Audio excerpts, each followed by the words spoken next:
6 Diamond Buying Myths You Probably Believe, but Shouldn't. When you start to research buying a diamond, you'll come across a lot of blogs that tell you the true story of diamonds, and how the whole business is some kind of scam. Hey, we understand if you just don't want to buy a diamond, but we're here to tell you that these stories are not accurate. Here are 6 common diamond myths we see a lot of people repeating online that are just plain wrong. Myth 1: there are huge UPS on diamonds. Diamond markups today are lower than they ever have been in the history of the world. Online jewelers generally mark up loose diamonds from 10 to 20%. That's much lower than any other luxury product, whether it's sneakers or handbags or paintings. That means diamonds hold value better than any other luxury product. They also don't depreciate in value, although the setting might. Most large retailers like Rocker buy diamonds right from the diamond cutters and mark them up very competitively. We even offer a digital gemologist that will sort through the 100,000 diamonds available to help you find the best possible value. The only part of the diamond pipeline where margins reach the normal retail markup of 100% are large chain retailers. Myth 2: you'll get a better diamond deal from a guy.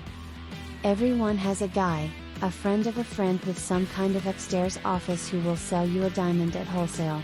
Good luck with that. You know that when someone sells a consumer something that's retail by definition, right? All we are saying is that if you buy any diamond from a guy or gal without comparison shopping online, you are throwing your money away. And make sure any diamond you consider online, or in a store or from a guy, has a GIA grading report so you are comparing apples to apples. What? Your guy says you don't need a GIA report for your diamond? We have a bridge to sell you in Brooklyn. Myth 3: diamonds are a monopoly controlled by De Beers.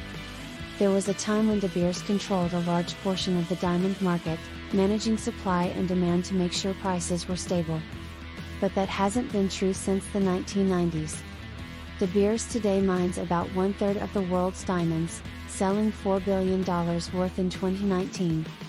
Alrosa has almost as large a market share, $3.34 billion in rough and polished diamonds in 2019. Other big miners include Sodium in Angola at $1.3 billion, Dominion Diamond Mines in Canada, $760 million, Rio Tinto, $600 million, Petra, $194 million, Lucara, $192 million, Gem Diamonds, $182 million, and a host of other small mining companies, as well as small artisanal miners, who mine about 15% of the world's diamonds.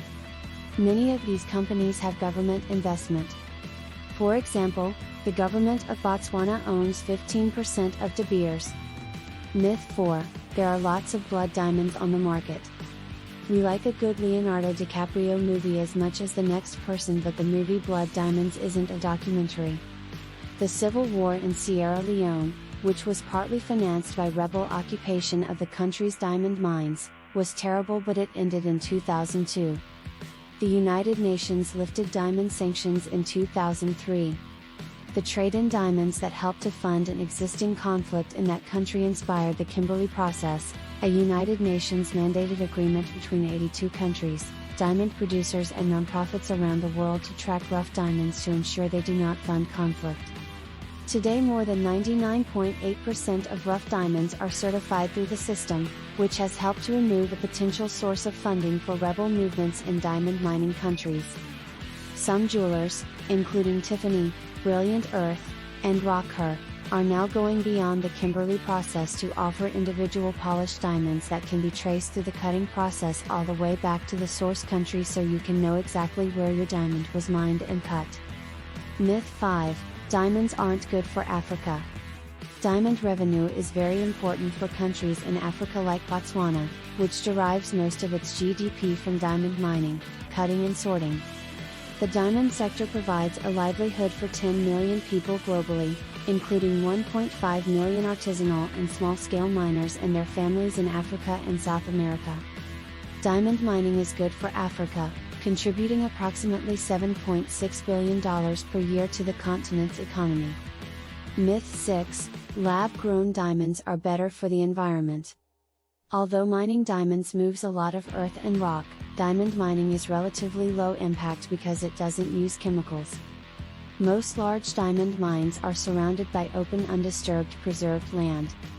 Many mining operations are working on reaching carbon neutral status. De Beers is even developing technology that can sequester carbon and decommission mines.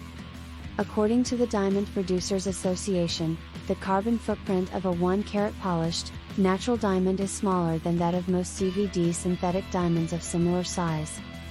Why is that? Lab-grown diamond factories use a lot of energy. The presses and reactors that are used to manufacture created diamonds operate at a very high heat and pressure for very long periods of time while the synthetic diamond crystallizes. The environmental impact of that energy use depends on how the energy is produced. If a diamond plant uses solar or hydropower, it would be much cleaner than coal, obviously. But either way, the energy used has a significant environmental impact. And most producers don't even tell you where their products are manufactured or how much energy they use. Most modern technology uses mined elements, including factories that grow diamonds. In addition to the environmental cost of the energy it takes to manufacture diamonds, the raw materials used are mined, as are the metals used to make the machinery, and the chemical catalysts used during the process. That's why the picture is much more complicated than it seems at first glance. According to Dr. Salim H. Ali of the University of Delaware, a definitive study that compares the ecological impact of man-made and mined diamonds is not currently possible, due to the lack of data on the raw materials used in the lab-grown diamond manufacturing process. In addition, the reuse of previously mined diamonds, over and over for generations, means that the environmental impact of diamond mining can be amortized over decades and sometimes even centuries of use and reuse. It's not clear that lab-grown diamonds will become heirlooms in the same way.